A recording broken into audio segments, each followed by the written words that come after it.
વાહ વાહ, એટલે બહુ ખૂબ સરસ વાત કરી, ખૂબ સરસ. અને હું સાચું કહું ને તો લોકો તો મૂવીની તરીકે મૂવીને જોવે છે, કૃષ્ણ ભગવાન તરીકે કૃષ્ણ ભગવાનનું કેરેક્ટર જોવે છે.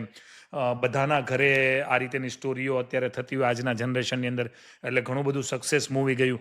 પણ આની પાછળ પણ નંબરનું એક મેજિક્સ હતું ને, હા, એ તમે જે અત્યારે એક્ઝામ્પલ આપ્યું ને ત્યારે મને ખબર પડી કે વાહ, આ રિયલમાં સત્ય વાત છે. બસ એક્ઝેક્ટલી હું એ જ કહેવા માંગુ છું. એ ઘણી વાર કેવું થઈ જાય છે માણસોને કે એ કામ કરે છે, એ વર્ક કરે છે તો એને એમ જ લાગે છે કે હું જ બધું કરું છું, મારા થકી જ બધું થાય છે અને હું હતો એટલે આ થયું.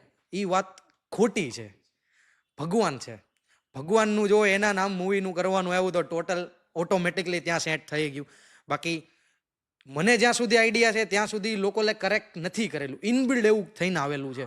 ટોટલ જોવો આવું 15 એટલે જે આખી જે 1 થી લઈને 31 તારીખ છે ને એમાં બેસ્ટમાં બેસ્ટ તારીખ તરીકે આવતી હોય ને તો પહેલા નંબરે 19 તારીખ આવે. કેમ કે એનું કોમ્બિનેશન છે સૂર્ય અને મંગળનું.